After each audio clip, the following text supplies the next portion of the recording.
Assalamualaikum warahmatullahi wabarakatuh. Selamat sore rekan-rekan YouTuber semua dimanapun kalian berada. Apa kabarnya? Semoga kalian semua dalam keadaan baik-baik saja dan tanpa kurang satu apapun. Amin ya rabbal alamin. Pada sore hari kali ini, saya akan membahas sebuah film yang mungkin sudah tidak asing lagi bagi kalian. Adapun tema film yang saya akan sampaikan ini merupakan film Islami. Adapun judul yang akan saya sampaikan pada sore kali ini adalah sebuah kisah tentang Amr bin As, salah satu sahabat dari Nabi Muhammad SAW yang sudah beriman walaupun belum mulai memasuki agama Islam. Ya, tanpa perlu menunggu waktu lama lagi, mari kita mulai saja ceritanya. Ya, berdasarkan pada situs website berita yang saya dapat dari channel yang bernama republika.co.id dengan judul Amr bin As, seorang sahabat Nabi Muhammad SAW yang juga merupakan seorang pembebas kota Mesir, bahwa pada zaman dulu kala terdapat 3 pemuka Quraisy yang cukup mengusahakan Rasulullah SAW sebagai perlawan terhadap dakwah beliau dan juga sikap yang ditujukan kepada para sahabatnya, sehingga menyebabkan Rasulullah SAW berdoa agar segera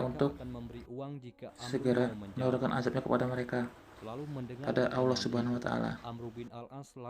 Tak kala Rasulullah sedang berdoa kepada Allah, maka turunlah firman Allah yang bunyinya adalah seperti berikut: tidak ada sedikit pun campur tanganmu di dalam urusan mereka, atau Allah menerima mereka atau mengazab mereka, karena sesungguhnya mereka itu orang-orang yang zalim, seperti yang tertera pada Quran surat Al-Imran ayat 128. Lalu Rasulullah SAW pun memahami dengan maksud yang tertera pada ayat tersebut, dan dia pun berhenti berdoa untuk memohon azab kepada Allah Subhanahu wa Ta'ala dan menyerahkan segala urusannya kepada Allah Subhanahu wa Ta'ala.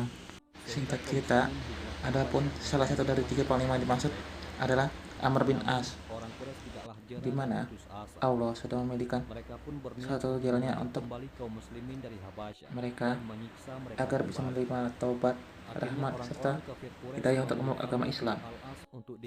Dan kini dia sekarang sudah berubah menjadi seorang pejuang dan panglima yang sangat pemberani.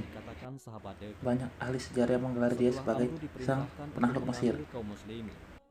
Padahal jurusan yang diberikan tersebut kurang tepat, melainkan sang pembebas kota Mesir,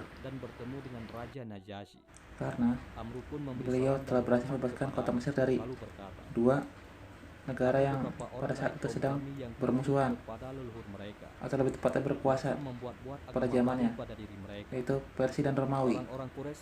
Singkat cerita, sudah berbagai banyak jalan yang sudah ia lalui dalam menjadi Amirul Mukminin, hingga pada akhirnya pada tahun 43 Hijriah di Mesir, ketika beliau sedang menjadi gubernur di sana. Bagaimana? Cukup lumayan menarik, bukan?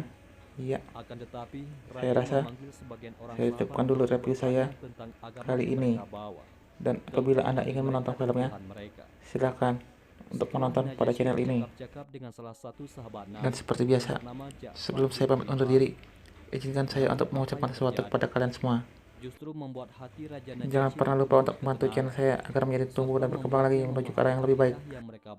Dan salah satu caranya adalah dengan like, kemudian share, juga subscribe. Dan tidak lupa juga untuk menulis komentar pada kolom komentar. Oke, kalau gitu saya pamit undur diri dulu. Wabillahil taufiq wal hidayah. Wassalamualaikum warahmatullahi wabarakatuh. Kalian secara khusus dan kepada umat manusia secara umum. Amr bin Al-As berkata, "Apakah engkau berkata demikian, wahai raja?" Najasyi menjawab, "Ya, demi Allah. Ikutilah aku, wahai Amr. Berimanlah kepada Muhammad dan kepada kebenaran yang dia bawa." Dengan kata-kata raja tersebut, hati Amr bin As mulai tergoyah dan mulai memikirkan kebenaran yang dibawa oleh Nabi Muhammad SAW. Karena inilah Nabi bersabda tentangnya, Amr bin Al-As masuk Islam setelah pemikiran yang panjang dan tadabbur yang besar. Orang-orang masuk Islam, sementara Amr bin Al-As beriman, yaitu mengimani, namun belum mengucap syahadat. Setelah berpikir panjang dengan hati yang penuh dengan keimanan, datanglah cahaya Islam menyelimuti diri Amr bin Al-As.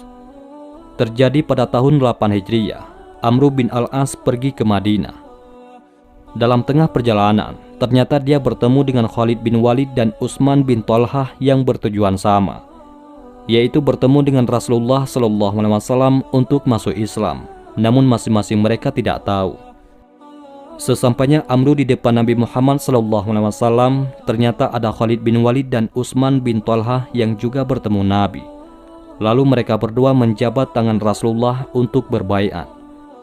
Namun saat Rasulullah mengulurkan tangannya kepada Amr bin Al-As, dia malah menahan tangan baginda SAW. Nabi merasa heran dan bertanya, "Ada apa denganmu wahai Amr bin Al-As?" Amr bin Al-As menjawab, "Aku akan berbaiat kepadamu dengan syarat dosa masa laluku diampuni." Lalu Nabi bersabda, "Sesungguhnya Islam dan hijrah menghapus apa yang dilakukan seseorang sebelumnya." Baru setelah itu Amr bin Al-As mau berbaiat dengan Nabi Muhammad SAW.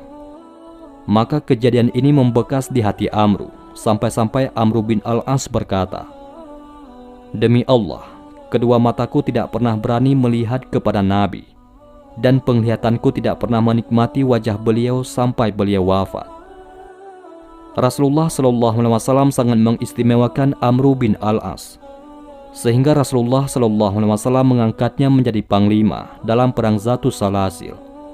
Walaupun di dalam pasukan tersebut ada sahabat angkatan pertama ataupun as-sabiqunal awwalun. Peran Amr bin Al-As pada masa kekhalifahan Abu Bakar sangat besar. Salah satunya, dia menunjukkan keberanian dan kewibawaannya melawan orang-orang murtad. Pada saat itu, ada Bani Amir yang dipimpin oleh Qurrah bin Hubairah, yang mereka semua sudah murtad dan keluar dari Islam. Dia berkata kepada Amr, "Wahai Amr, sesungguhnya orang-orang Arab tidak pernah rela menerima pajak ataupun zakat yang kalian tetapkan atas mereka. Jika kalian menghapusnya dari kami, maka kami akan tunduk kepada kalian dan mendengar. Tetapi jika kalian tidak menghapusnya dari kami, maka kami tidak akan bersatu di bawah panji-panji kalian setelah hari ini." Mendengar hal itu, Amr bin Al-As berteriak di depan Qurrah, "Celaka kamu wahai Qurrah, apakah kamu kafir? Apakah kamu berani menakut-nakuti kami dengan murtadnya bangsa Arab? Demi Allah, aku akan membawa pasukan berkudaku sehingga ia menginjak kamar ibumu." Subhanallah, keberanian yang sangat besar. Zaman berganti zaman, kekhalifahan Abu Bakar As-Siddiq berpindah tangan kepada Umar bin Khattab radhiyallahu anhum. Di masa ini, Umar mempercayakan segalanya kepada Amr bin Al-As karena pengalamannya demi Islam dan kaum muslimin. Dari kepercayaan inilah Allah membuka pesisir Palestina, wilayah demi wilayah, mengalahkan pasukan Romawi satu persatu, dan melangkah untuk mengepung Baitul Maqdis melalui kedua tangannya. Masya Allah, sungguh besar anugerah yang Allah berikan kepada Amr bin Al-As. Dengan keberaniannya ini, membuat orang-orang Romawi menyerah dan melarikan diri, lalu membiarkan kotanya dihuni oleh kaum muslimin. Maka Amr bin Al-As berkata, "Kami telah melempar Artabun Romawi dengan Artabun Arab." Penyerahan kota ditandatangani oleh Khalifah Umar bin Khattab. Akhirnya di tahun 15 Hijriah, kota Baitul Maqdis pindah ke tangan kaum muslimin dan dipimpin oleh Amr bin Al-As, yaitu seorang pahlawan Islam. Setelah penaklukan ini, Amr bin Al-As pergi ke Mesir dan menggabungkan mutiara Islam, sehingga dia bisa membuka pintu Afrika dan Spanyol untuk orang-orang muslim.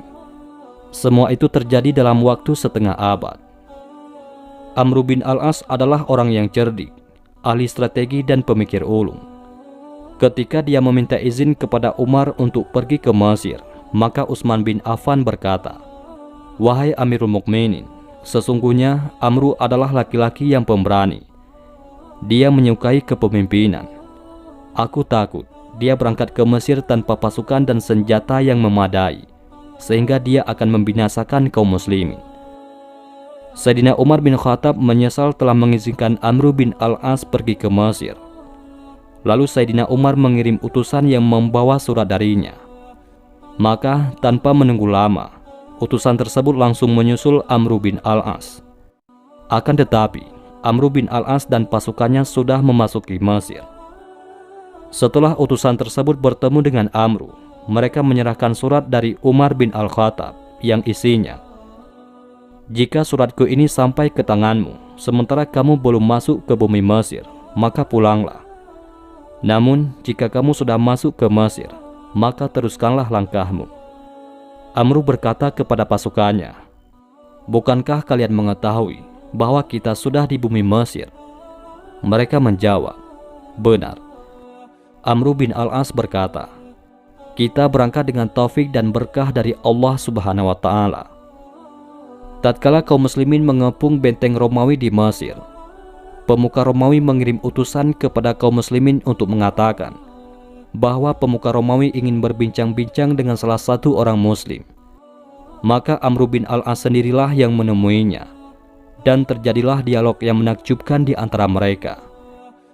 Saat itu, pemuka Romawi berniat untuk berkhianat kepada Amr dengan mengatakan akan memberi hadiah lalu membunuhnya. Amr pun merasa curiga dengan gerak-gerik penjaga benteng tersebut. Amr bin Al-As berkata, "Wahai pemuka Romawi, hadiah yang engkau berikan kepadaku tidak cukup bagi sepupu-sepupuku semuanya. Maka izinkanlah aku membawa 10 orang dari mereka agar bisa mendapatkan hadiah sepertiku." Lalu Amr pergi dan tidak kembali lagi.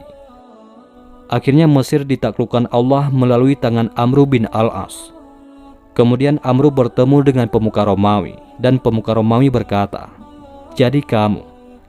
Amr menjawab, "Ya, dengan pengkhianatanmu yang gagal." Itulah kehebatan dan kecerdikan Amr bin Al-As, sehingga dia bisa menaklukkan Mesir dengan segala kemampuannya. Adapun kewafatannya, beliau wafat saat sedang sakit. Wallahu a'lam bishawab. Itulah kisah Amr bin Al-As, sahabat Nabi yang menaklukkan Baitul Maqdis. Mudah-mudahan ini semua bermanfaat. Assalamualaikum warahmatullahi wabarakatuh.